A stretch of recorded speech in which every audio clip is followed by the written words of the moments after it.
Welcome to Let Him Cook. I'm Dylan Coon, joined by Nigel Dyson. Little Let Him Cook after dark. We are recording this basically as soon as the Iowa State-Colorado game got over for some instant reaction. Nigel, how are the holidays? Holidays were good. They went by fast. You know, you blink and it was over.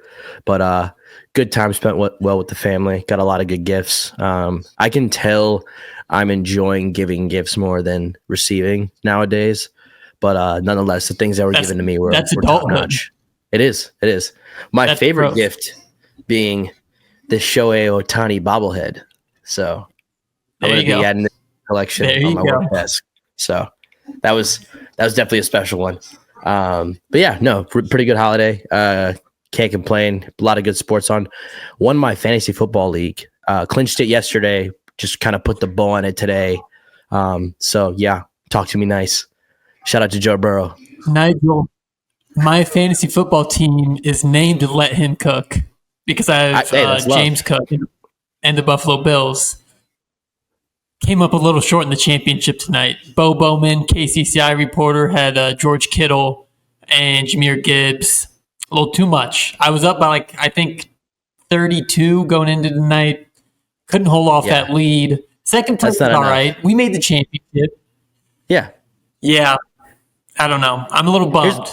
Here's my thing with fantasy football. If you're going into say all you guys play on Sunday, right? And you got one guy that on the other team you have to play on Monday, and you have nothing else to toss at him, the guy's gonna have 50 points. It's science. It's science. I don't know why that happens. It just happens. But yeah, no, it anytime you're not above 50, 60 points, you're cooked. That Monday night game is coming to haunt you. We got let him cooked in the championship. We got cooked for sure. Nigel, I want to give you your flowers just before we get into this Colorado game, because you said, "Hey, this might be a trap game. Hey, this might not be a walk in the park in Boulder." And it was a struggle for sure. Colorado looked a lot better than they did. It was, and some high altitude.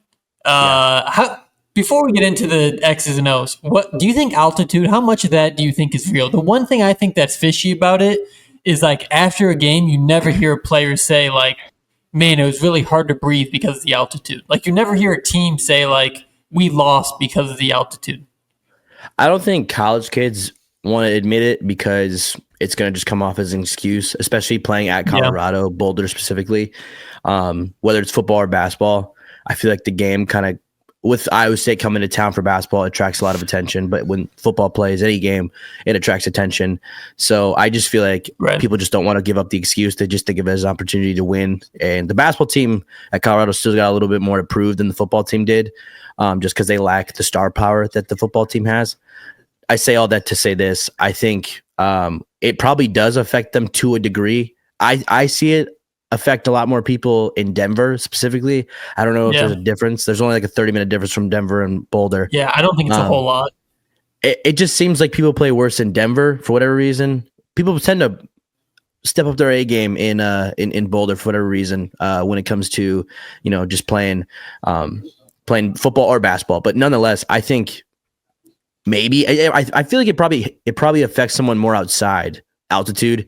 Just naturally, as opposed to inside. You probably feel it a tad bit indoors, but it's probably a whole new level when it's already I'm thinking about a playoff game in Denver and it's January and it's freezing. Cold. Yeah, that's when I feel like it comes into consideration. But when it's heated gym plus 1,000 LED lights, I mean, it's probably 70 degrees in there. I feel like everyone's fine. But it could play a small factor. I mean, I said it was going to be a hard game because of the okay, so I heard they mentioned something in the game of, because I was just at my high school holiday tournament just to kill some time this past weekend, and we had a conference rival play my high school in the championship, and I was like, this is so stupid. Why would they do this before conference play? And I didn't know this, but in Division One, it's like against the rules initially. Like they took this year's an anomaly, but usually they don't want you to play a conference foe in a preseason tournament. And that, again, because of all the realignment this year, Iowa State ended up playing Colorado twice before the new year. So I think that was more why I was afraid of it, as more or less of like, oh, Colorado's good. Now, mind you, they were down their best player, number 23. I forgot it's Andres something. What's his name? Yeah, Sadowski. Yeah, he had like 18 in Maui. And then the game winner against UConn. So great player, but he got the Iowa State flu. So had to sit this one out. I get it. It's not. Hey man, we're not built for everybody. It's okay. It happens. But no, I say all that to say this. I feel like despite this being a trap game, Iowa State got out in one piece, and it's because of that damn bench. Oh my God, the fellas off the bench came to play today, and I loved it. It was a tight 8-man rotation. Nigel, I don't know if you've looked at the box score. Brandt Chatfield had 7 rebounds. How many of those do you think were offensive rebounds? All 7. Unreal. Yes, sir. Pretty as hell. That guy man is eating glass. He ate a bucket of nails for breakfast. No milk. Mercy. There's something about a goatee on Brandt Chatfield that just turns him into the best offensive rebounder in college basketball. He looked like a different person. He's always had a high motor and high effort, but I felt like this was probably his kind of breakout game of the year, I would say. 7 offensive rebounds, and we needed all of them. I mean, a lot of our success came off of second chance points, and when one guy has 7 offensive rebounds isn't unheard of for an entire team. No. I mean, that is an average, I would say, offensive rebound day. Got him all by himself. And I think Iowa State finished with 20 offensive rebounds in this game, and Colorado turned it over 19 times. Yeah. And it reminds me of Houston from a couple years ago, where they played such complementary basketball. When you have that many opportunities at second chance points, when you turn a team over that many times, just like mathematically, it is hard to lose a game. You give yourself so many advantages by playing that way that even if Colorado shoots, 50% from the field throughout the whole game, you're going to win by 10. And it's just, right. I think that's Otz's entire game plan is complementary basketball. And it travels. I mean, that's the other thing about that style of plays. You don't need to be at home. You don't need to go on a hot streak. Just play your brand of basketball, and that's going to work in Colorado or California or New York City. It doesn't matter where you play. Yeah. And the thing, too, is, man, like the jump that this team has made collectively, holistically for Otz as a program, but also collectively as this core group, it returns and adds on a few guys from the portal. What they've gotten so much better at is, I feel like in Big 12 play, those comebacks are inevitable because we saw it in the Kansas State-Cincinnati game. Obviously, it was a different story where the home team had the advantage most of the night, and Cincinnati was trying to play catch-up. But nonetheless, like it just seems like that's a common theme despite the opponent, despite the team who's playing in the Big 12. And our biggest Achilles heel outside of guarding the 3 last year was just sustaining a lead. And this year we've given up some leads, but we've always been able to push back, like I said, up that 10, 11 point switch around. Like a team will go on a 7-0 run like they did tonight, and then you'll still find a way to not only win the game, but win the game by 10 plus points. Like that's impressive.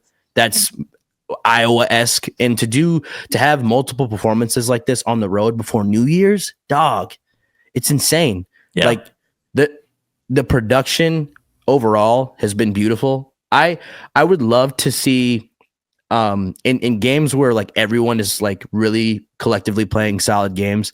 It seems like Milan takes a real big step back.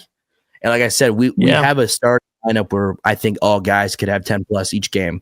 So I'm not telling him to shot hunt, obviously, but I just wish he would be a tad bit more aggressive because when he was going to his spots, buckets were falling. But nonetheless, great. Absolutely, just like from start to finish. Tremendous effort by the Cyclones, and obviously that starts with the bench. Ironically, like it was kind of a back and forth until Kurt came off, hit a few big shots, and Brandt helped Kurt hit a few big shots. One of them being Iowa-esque, where tips it out over like 3 dudes, didn't matter, tips it out, and Kurt catches it from the logo, and it's nothing but nylon. So it's just the little things that I think are like making the difference in this team compared to the other teams in the past. And it's showing not only in our record, but also just in our play on the court. Nigel, I am not a good pickup basketball player by any means.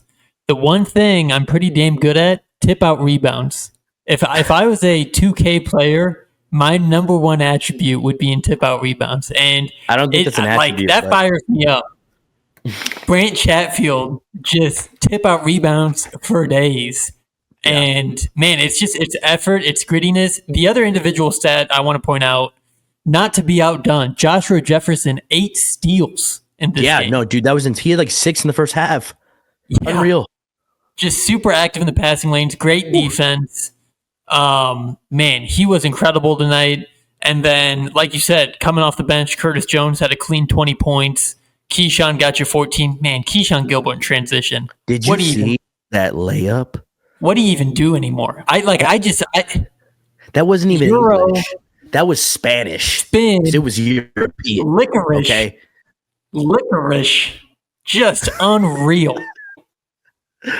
Oh my God. No, that was transition. Yeah.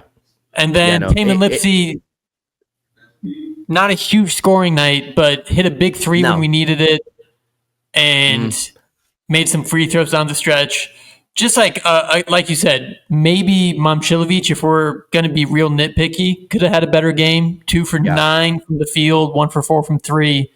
But besides that, kind of up and down. The other thing I want to nitpick just a little, Deshaun Jackson around the rim, just a little bit better at finishing. He gets very little help from the whistles, because I feel like on a lot of misses, he does get bumped. I mean, he's such a big dude. But just to finish a couple more of those and make some of those and one opportunities, I think would go a long way. Yeah. No, it's right there. I think in a week or two, we can really get the ball rolling once Big 12 season really kicks in and you're playing on a regular two games a week. And I mean, they're going to feel it this week too. Cause I mean, the Saturday, while it seems like it's not, far away, it's with New Year's Eve tomorrow and New Year's Day, it's going to be a quick turnaround. But by the time you know it, it's going to be Saturday. I just feel like for whatever reason, this team hasn't even touched the surface. It is like solidly like the good teams this year have lost those type of games, i.e. Kansas, Duke, Carolina. Like they a lot of those teams, and not all of them can use the we're young excuse, especially not Kansas. They're 23 and 24 years old. They've lost those close games on the road where the team that is not supposed to be in it is holding on and swinging as hard as they can. And it's just been hard for those teams to take those punches. And Iowa State has taken a lot of punches in the mouth and responded each time. Especially, it's crazy because it's like I really thought Auburn was the end of the world, but that was in a sense pretty much like the best blessing in disguise that could have happened for this team, just because it taught us that no lead is safe, especially conference play, and especially on the road, because the whistle's finicky. He had Hilton. Could you imagine in Boulder? Yeah. Like the stripes are not your friends in any equation, especially in the Big 12. So you really got to take matters in your own hands, and that's what it takes. It's going to take our bigs to be extremely just like aggressive on the boards. Like you make those guys call a foul. Like obviously you're getting hit, but go up strong. And it kills me. Brandt Chatfield had about 3 or 4 times where he could have yammed on somebody and just did it. Mm-hmm. So I don't know if we got to go in there and do Mikan drills or something, but man, I mean, he's a step away from looking like Tyler Hansbrough out there.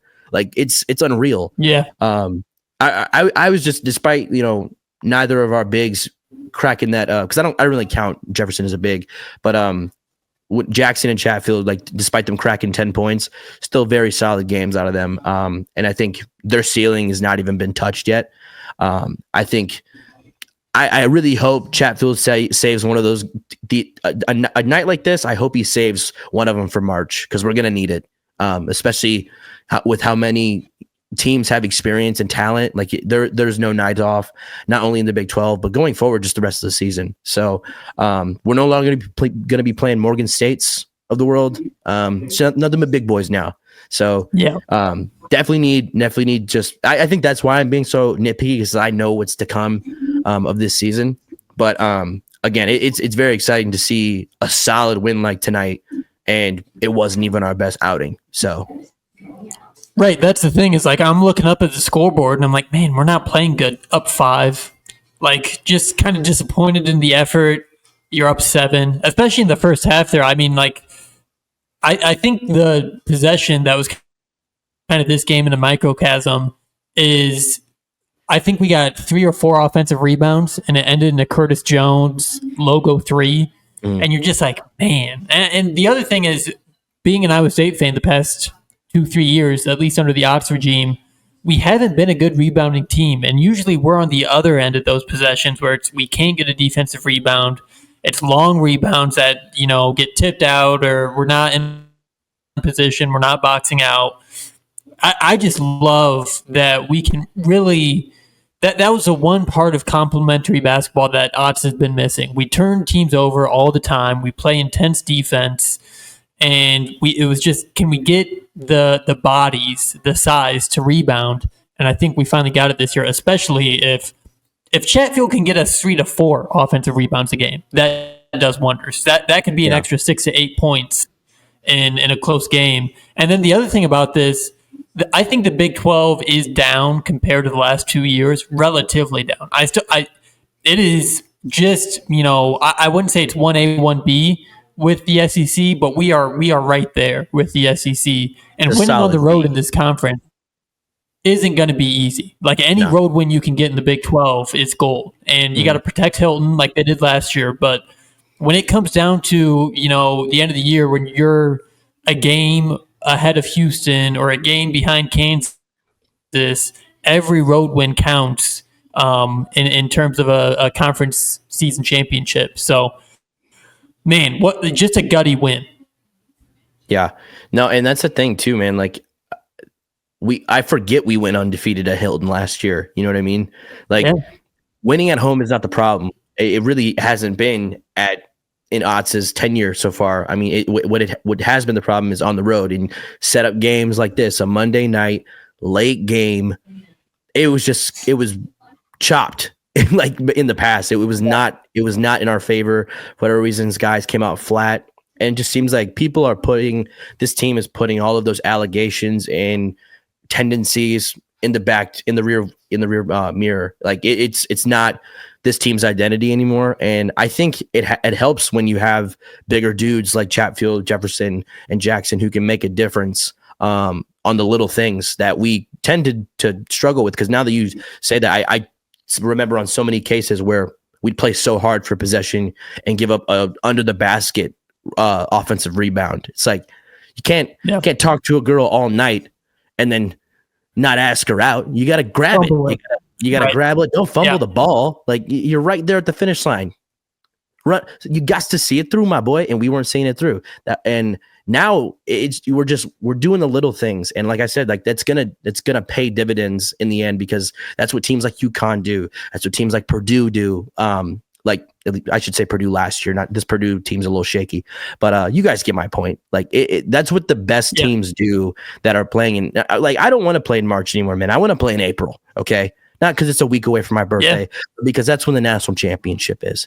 All right, like that. This team has that potential. And if we just keep playing that way that we do, I really feel like it's San Antonio, correct? Last year was Phoenix.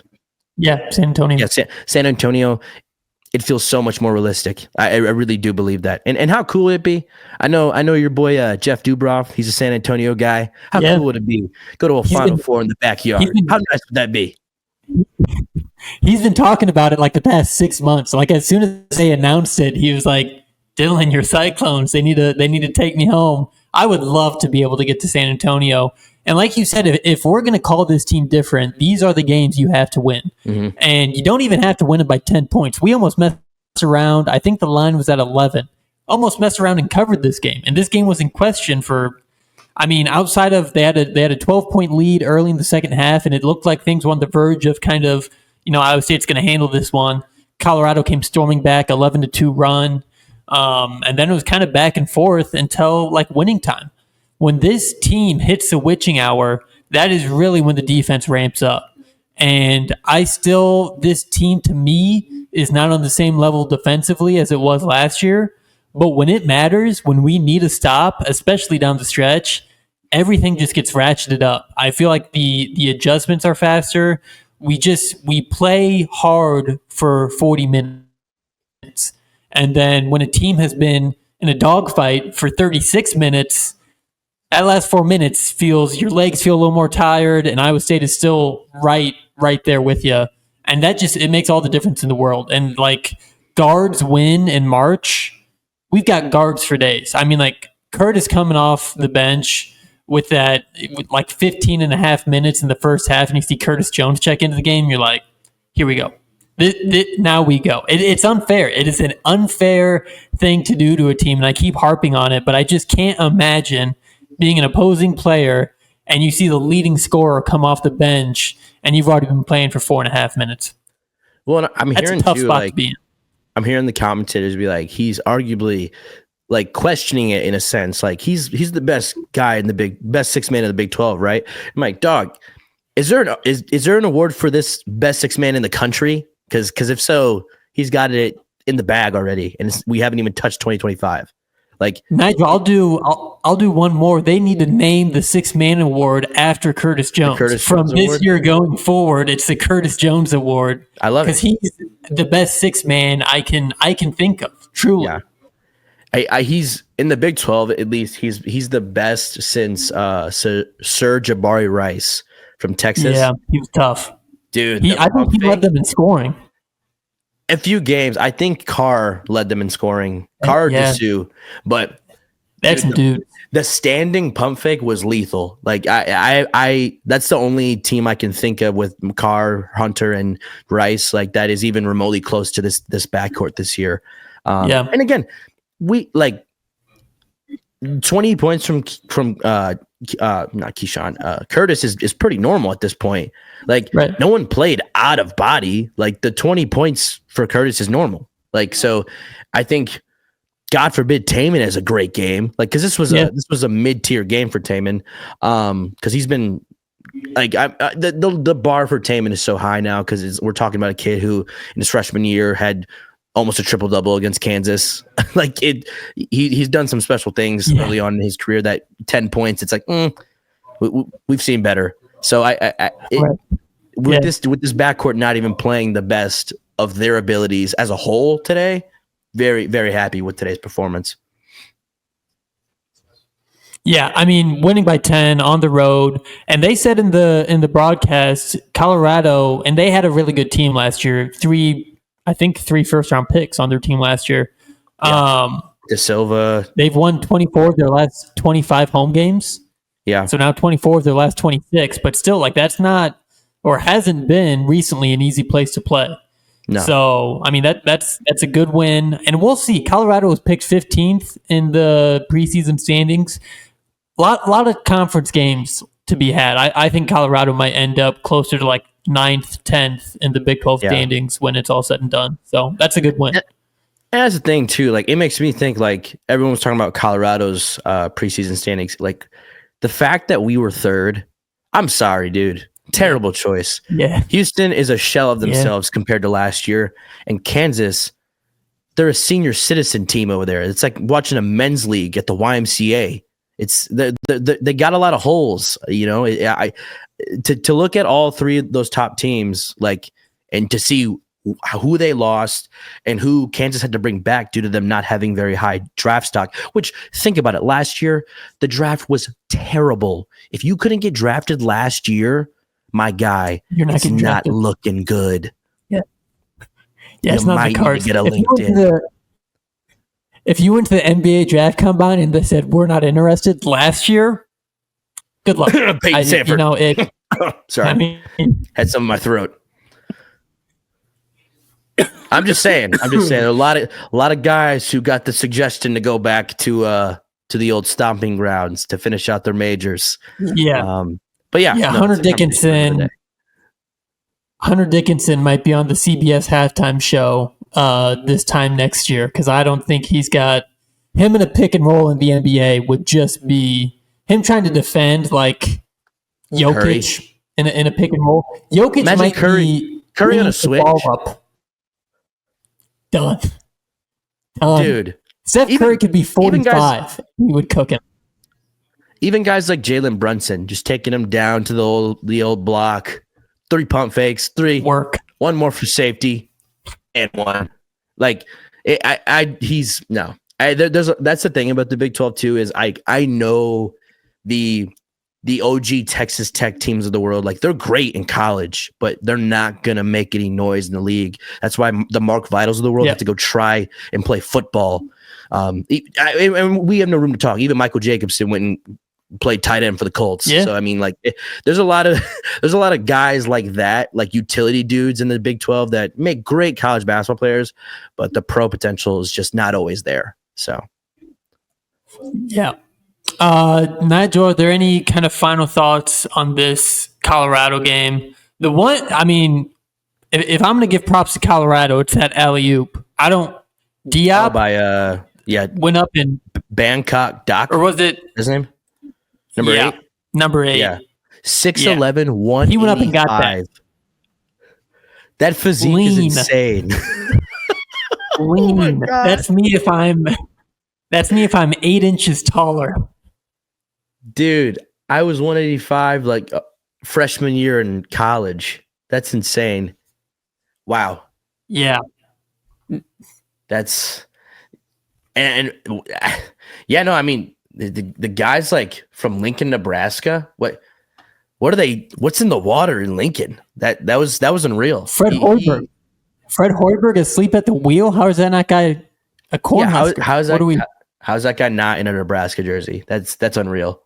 But yeah, no, I honestly have no complaints about this game. I was complaining. If I'm going to complain about anything, there's 2 things. The time. I understand it's West Coast time, but come on, guys. We know that ahead of time. Let's scoot it up a bit. People got work tomorrow. I know it's New Year's Eve, but some people, like myself, have a half day and it's all in the morning. So I would like some beauty sleep. And look, I'm here. Like, I know not everyone has a podcast. So most people are in bed right now, but I'm not everybody. Okay. I would just like to have a bit of an earlier tip off, especially when we know we're dealing with West Coast games, like the Baylor Gonzaga game. Day 1 of the college basketball season, they're like, let's have this game at 11 p.m. so no one watches it. That was idiotic. That was nonsense. And another problem I had, I don't know if you pay attention to the commercials, but I'll just be so, like, I guess just interested in the game that like my attention just continues on to the commercials. There's one commercial. It was like this website, and they were talking about like buying a lot of like name brand materials for like really cheap. Someone was like, I bought this PS5 for 50 cents. I'm like, what did you buy? A button on the controller? Like, there's no, why is CBS selling that type of propaganda on their platform? Do better, please. Please get some genuine good commercials that aren't Ponzi schemes in front of the people of America. Because that's just lazy. That's real lazy on their end. We'll see if Let Him Cook can get a little ad, a little time slot on the CBS Sports Network. A little 30 second spot there to use. I don't hate it. I'm just saying it would be better than that crap. Nigel, let's take a look around the Big 12. First day of conference play, even though Iowa State technically 2-0 in conference play, 1 game into conference play. Iowa State wins by 10. Houston beats Oklahoma State 60-47. Oklahoma State scored 18 points in the first half. Honestly, as bad as or as good as Houston's defense played, and I think this just kind of goes back to what you were saying, only won by 13, and that Houston defense played about as good as it can. So, like you said, it's just I don't think they have the same ceiling that they did last year. No. Like that team last year was insane. And mind you, they returned a handful of those guys, but it's just Jamal Shead was the heartbeat. Such a huge part of that team. And when you lose your heartbeat, people die. So I don't want to go out on a limb and say the Houston Cougars are dead, but they ain't breathing right. It's just not the same. I don't know. They kind of lost their aura. I hate to be real Gen Z right now, but they kind of lost their aura. I didn't realize how much of them was Jamal Shead. It's unreal, but to think that we're that's how elite they were at one point. I mean, like they're 14th in the nation right now. That's not an easy feat. And for us to be talking like, it's just not the same. Like it's kind of like when Michael Jordan left the Bulls. It's like, but look what left. Look who left the team. Like they're never going to be the same compared to that. And think about it. That team didn't even win a national championship. So it just goes to show that no matter how good you are right now, no matter how good you are at the end of February, does not matter. Because at any point in time, any team is beatable. And I liked how Iowa State moved today. They moved as if they weren't the number 3 team in the nation. And I was nervous about how are we going to be able to handle that pressure of being on the road, being a top 5 seed in the nation and going to play an unranked conference opponent. Like that's usually where those teams crack. I've seen it time and time again. And for the first time of being able to handle it, they handled it with grace and a lot of poise. Like there are a lot of times I know we get on Taman for not having the best number games as of right now, but there were a lot of times in situations where Colorado makes a run, they're on the road, and they're just trying to settle the storm. Iowa State. In his younger days, Taman looked a lot more rattled when it came to just inbounding the ball. Yeah. Now he's telling guys, calm down. And I told you this at the beginning of the year. Taman is not going to take that vocal step. He's not a talker. Like he's going to make sure everyone's in their spots, but he's going to lead by example.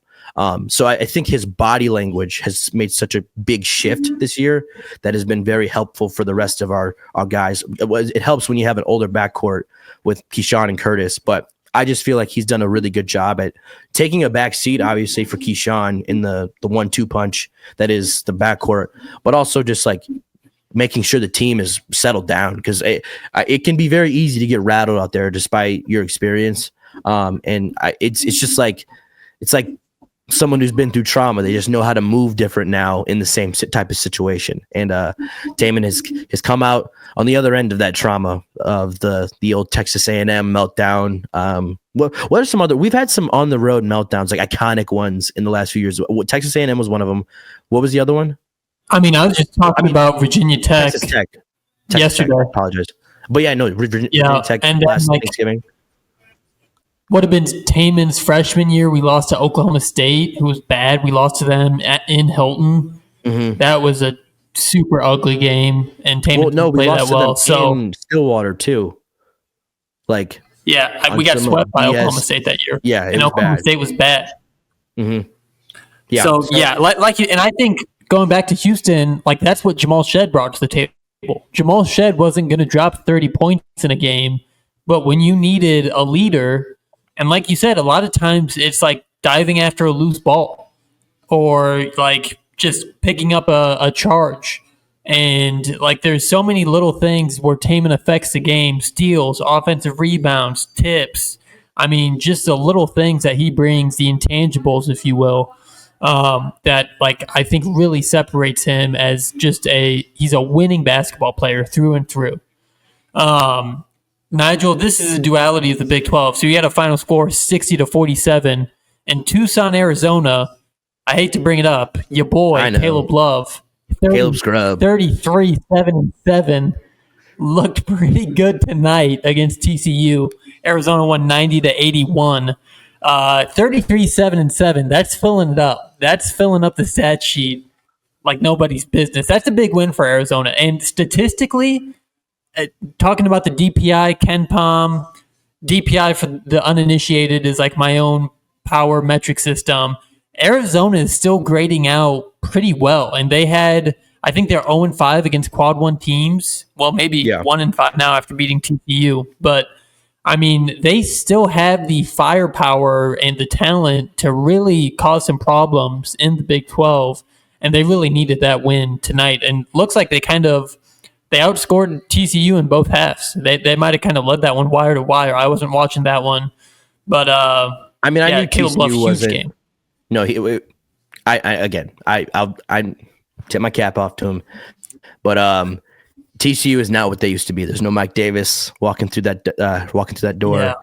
Emmanuel Miller. Yeah, at the end of the day, I mean, it's just a Christian school. Like at this point, it's not what it used to be. So I'm taking that performance with a grain of salt. They are at the bottom of the league. Like for everyone who lost, they had the worst loss today.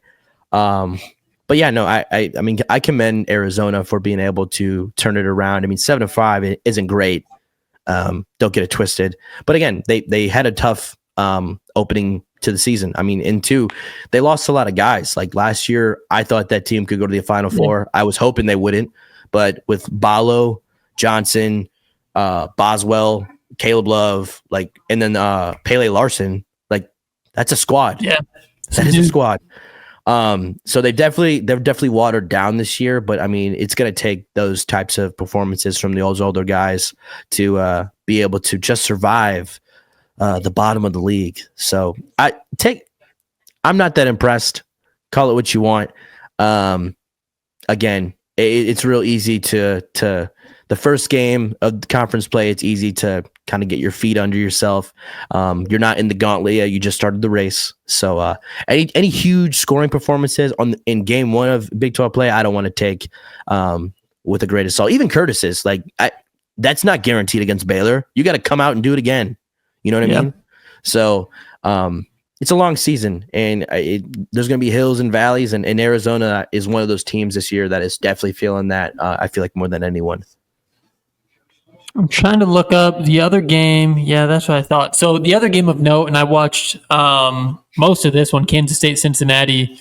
Kansas State, pretty impressive home win. Like you said, if you want to separate yourself and be in the top of the Big 12, you have to win games against Kansas State, looking like they probably will be a bottom 5 team in the Big 12, but kind of upset Cincinnati on the road, the Octagon of Doom. Here's the thing about Cincinnati. Their strength of schedule going into tonight, 309th. And like you said, I think it's so important that Iowa State, they played in Maui. They played a true road game at Iowa. And, I mean, they came prepared to Colorado. They're battle-tested. And I think Cincinnati kind of walked into their first big boy basketball game of the season and were shaken a little. I mean, Kansas State was still rocking. And they were able to get the better of them.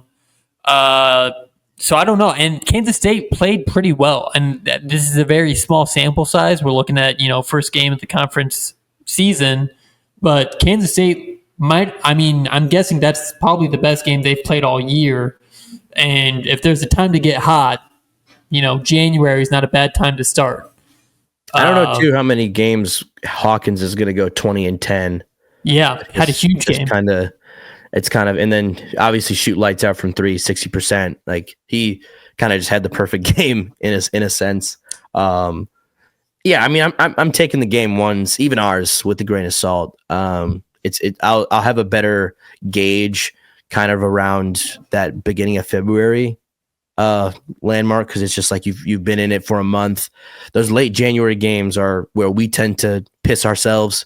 So I just want to make it through January in one piece and get back, kind of just take it one game at a time. Because in like you said, with a league that's watered down like this, you still got to take each game one at a time because anyone's beatable. Nigel, I want to give you the slate tomorrow night. I don't know if this is. Let me do some quick math. Yeah, I think any Big 12 team that didn't play today plays tomorrow. I will say all 4 home teams are favored by 10 or more. I think the game that's probably the most interesting, I would say either UCF, Texas Tech, or Arizona State, BYU. Arizona State, BYU is on ESPN2. Everything else on ESPN+. Kansas should take care of business. They're at home against West Virginia. Baylor's at home against Utah. I wouldn't expect any upsets there.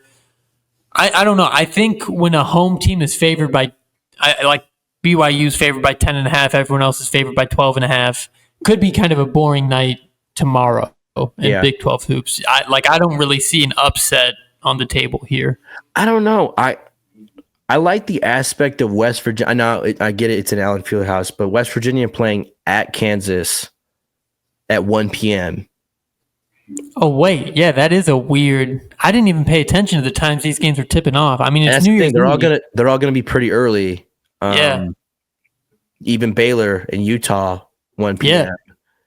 All of these games start at 1 o'clock, and then the other one starts at 3 o'clock. That's weird. Most New Year's Eve. Got to play before college football starts, I guess. Well, that, and it's just like, let the kids have some fun. Jeez, I mean, win or lose, like let them go hang out with kids their own age. Jeez, just let them be kids for 2 seconds. But yeah, I mean, I that is the one game I'm like, don't know what's gonna happen there. But yeah, I kind of smell a Tucker DeVries legacy game potentially. I don't know. At the end of the day, he's an Iowa kid. I would assume no matter what side of the Hawkeye Cyclone meter he lies on, I would assume he still hates Kansas. Yeah. So hopefully he finds some inner motivation to take down the Jayhawks. But I don't know, man. I hope Hunter Dickinson gets his beauty sleep, because if I get DeVries on a switch and Dickinson is guarding him on the perimeter, yikes! Call God. It's not looking good. Another name to look out for, maybe a Joe Yesufu revenge game. The former Drake player went to Kansas and then like 5 other schools, and now he's at West Virginia back with the DeVries. I forgot about that. Shout out might Joe light up his Jayhawks. Bolingbrook, Illinois native. Guy was the same size he is now. He was that size as a sophomore in high school. Animal. Absolute animal. He struck fear in my heart. That's when I knew I wasn't going to play basketball in college. When I played Joseph Yesufu, it was over. That's who killed my dream. I really wish he would have stuck around in Drake, because he could have been a fixture on those Drake teams, especially once Roman Penn graduated. He would have been such a good guard. I mean, that's where Drake kind of needed some help in the last 2 years, was guard play. And man, he would have been lighting fools up. That's kind of the sad part of NIL. As much as we see it at like the power level, these mid-major schools are getting poached every single year. Especially conferences like Missouri Valley and the A-10, the Summit League. Like a lot of these just kind of like foundational mid-major conferences that aren't for the faint of heart. Like a lot of these kids are playing there because they couldn't get the attention of Power 6 schools, let's be honest. And then as soon as those schools come calling, a team like UNI loses, 6 players to the transfer portal when they all could have came back. So it's tough. It's tough out here. Here's the thing, though. I feel like with that kind of, I guess, advantage that now Power 5 schools have with in the NIL era, I think it gives off a great opportunity for a lot of high-level D2s to come into a school like Drake, who already has a terrific basketball culture, and like they're doing right now, they're still undefeated. Like and it's no surprise. Like Northwestern Missouri State, the men's team, they went and played Duke back in 2020 when they had Trey Jones, Vernon Carey, Cassius Stanley, all those guys. They went to Cameron and only lost by 6. So like that team is not one to play with. Like what's the coach's name? Ben McLaughlin, is that his name? McCollum. Ben McCollum. Great coach. He knows how to get the best out of his guys, and the fact that he was able to take a few guys over with him to Drake, I feel like it just gives more D2 guys that are playing at a high level in D2 the opportunity to, hey, come be at a mid-major, and now you can become a March Madness hero. Because despite winning a D2 national championship, like as cool as that is, and how I know that's not an easy feat as well, like you're still not going to get that national attention that you could at a mid-major making the tournament. Like I think Drake is going to, without a doubt, be the best mid-major this year. It's not even a question. So they're looking like it. I mean, like I never count Gonzaga as a mid-major. No. The way they play basketball, they've been a major player for the last 20 years. I would argue they're a blue blood. I would argue them and UConn are blue bloods now. Like I think UConn, without question, has to be in the blue blood conversation. And I know Gonzaga is yet to win a ring, but it's just like the national attention that they get, and then the schedule they're playing this year has been off the charts. Yeah. Like I commend them. They've played about everybody except Carolina and Duke. Like when it comes to big names. Well, I don't know. They haven't played Kansas yet, have they? I don't think so. But they played Kentucky. They played UCLA. I mean, like they're taking big names. Like it feels like each week Gonzaga is playing a big team. So I would put them in that conversation due to media attention and just overall talent that they've been able to push out of there.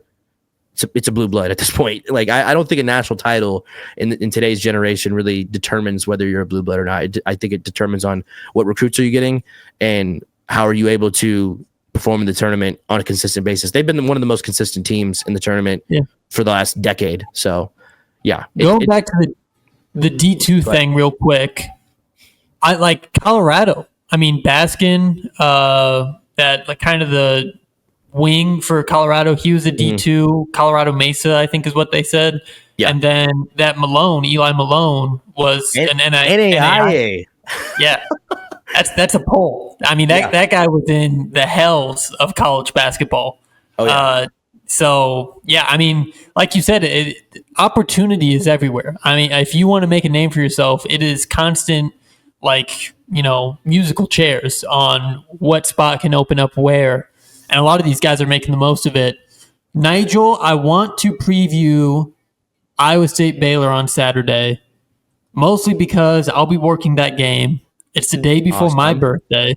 Let's go. And it's on CBS. So the production value is going to be awesome.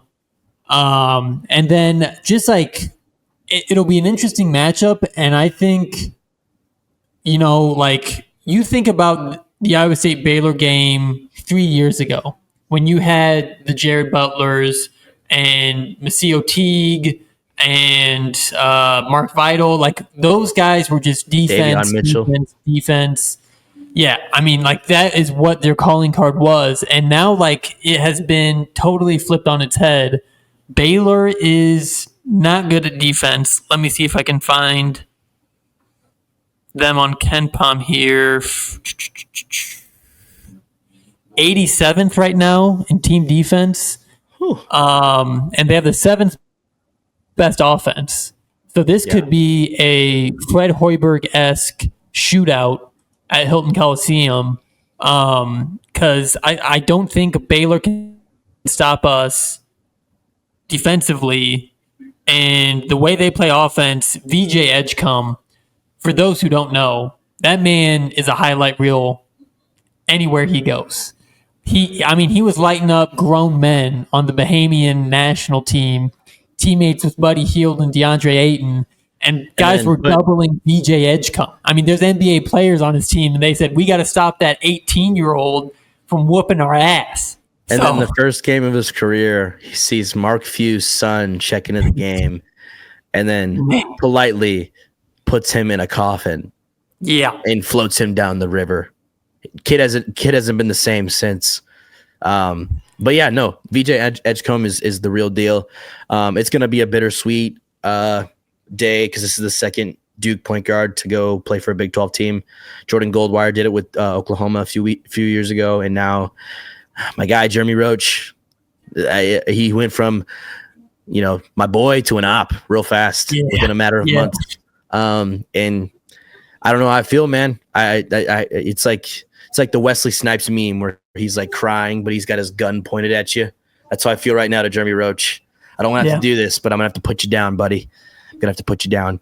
But yeah, I mean, they are a real, like a legit force to be reckoned with. Baylor. That's why I was so shocked when they did get killed by Gonzaga in the early oncoming, because I thought a team like Gonzaga is a very offensive heavy team. So I thought that game was going to be high 90s, maybe low 100s.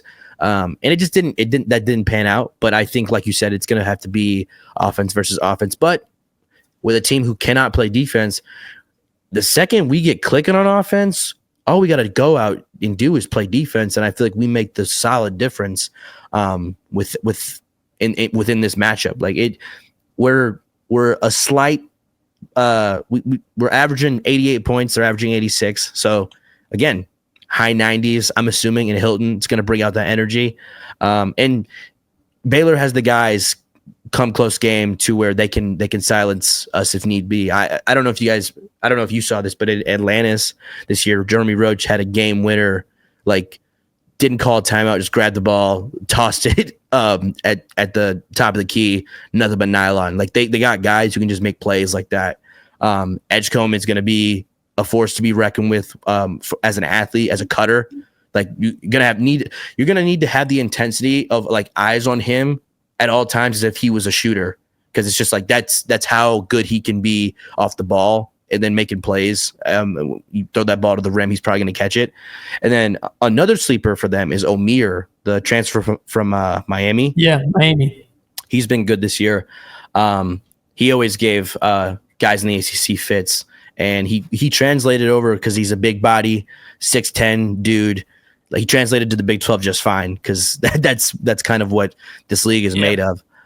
So Baylor's going to be a great team. I love that we don't have to go to Waco, because that'd be a lot tougher of an environment. I'm in retrospect way more happier that we played today on the road as opposed to Saturday on the road, because I think for whatever reason that really would have messed with us. I just feel like that would have been just like the quick turnaround and easy loss we give up. But I think with it being at Hilton, CBS, you know how we do in those games. You remember Kansas last year?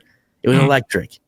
So I can only hope that we bring out that same intensity on Saturday afternoon. But I'm just glad you're going to be there in person so you can tell me how it was. It's going to be a great one. Baylor, the sixth best team in three-point shooting.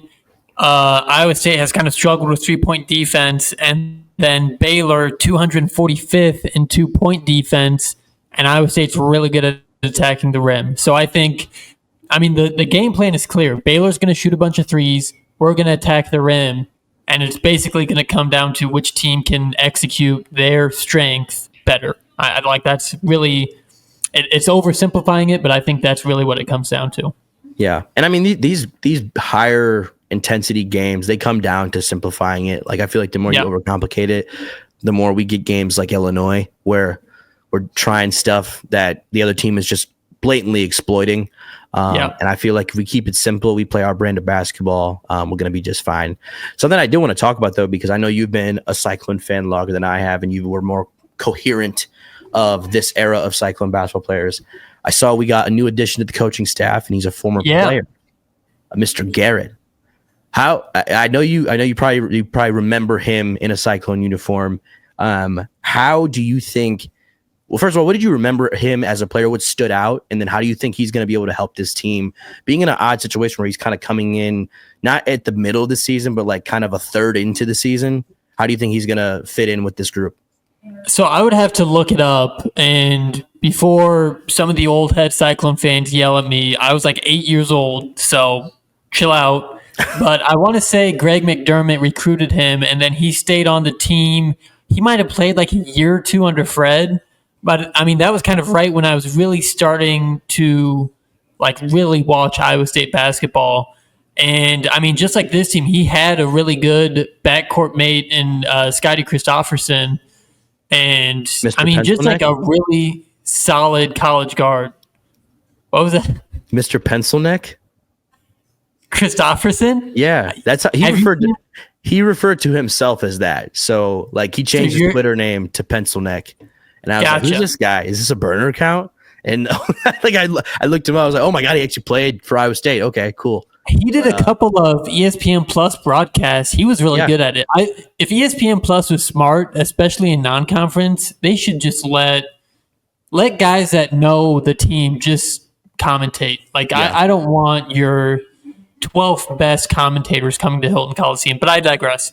I think that's a great pickup. I would have to assume, just because of how much Otts was in the program around that time, that he was an assistant coach during Deontay Garrett's tenure at Iowa State, whether that was with McDermott or Fred. So TJ stayed with both. Like he was an assistant for McDermott and then stayed for Horvath. And then he left for a little bit, and then he came back, and then he left again to go to South Dakota State. He's kind of been, as an assistant coach, it was a bit of a revolving door because he was with Iowa State and then took a little bit of a leave of absence, came back. So he's kind of been, I kind of get lost in his timeline. But I'm sure him and Deontay Garrett crossed paths. And I think that job listing was open for like less than a week. Yeah, so if I had to guess, as soon as Deontay Garrett threw his hat in the ring, they were like, yeah, that's our guy. And I again, going to be a good recruiter. He's from Wisconsin, and we've really been hitting, the Wisconsin trail hard, and just really like that kind of upper Midwest, Minnesota, Wisconsin, Iowa, Illinois. That's kind of where we have set up shop in recruiting kids out of high school, at least. So he'll be a good recruiter. I think he'll be good with guards going forward. A lot of new guards coming in next year. Jamari Bateman, that kid's a baller. Mm-hmm. He had like 52 points in he sat out the third quarter and the fourth quarter. It was something crazy. He hit a half? I'll have to look it up. He scored 52 points and he didn't play the whole game. I know that much. I don't know how much he didn't play towards the end. Dude. But having that at half is if that's real, if he had that at half, I'll have to look it up. Jesus Christ. Get him a uniform now. What are we doing?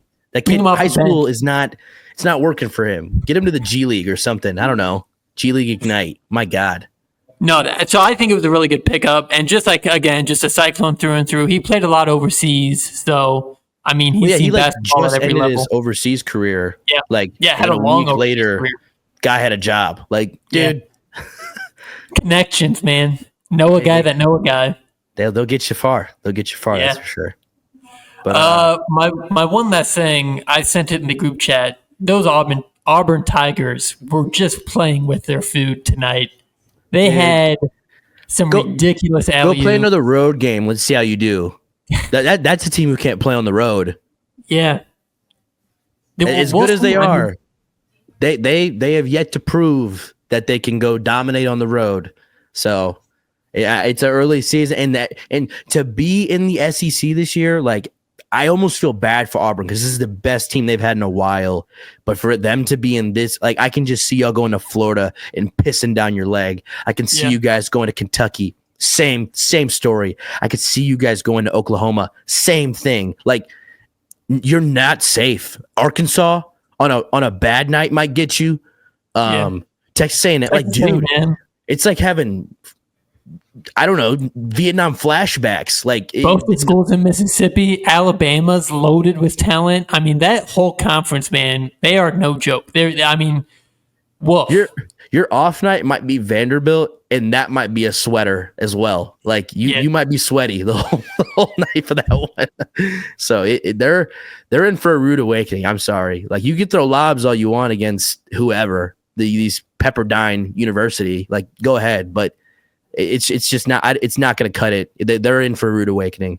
But keep your head on a swivel. Yeah. The other thing, the more those SEC teams beat up on each other, the only thing between us and being the number one team in the country are two teams in the SEC.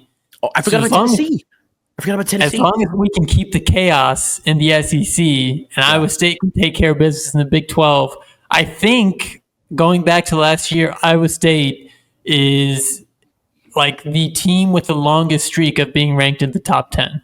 Yeah. Because I think the final 3 weeks of the poll last year, Iowa State was top 10. They've been top 10 from, the beginning of the season until now. So just keep taking care of business, protect home court, and win the road games you can. I'm not naive enough to think Iowa State's going to run the table in the Big 12, but pick up road games where you can and protect Hilton Coliseum with everything you have. And let's get to March. I want the regular season title. So do I. This is the most gettable it has been for Iowa State in as long as I can remember. Yeah, because here's the thing. You get the regular season title. You don't need to win the Big 12 tournament.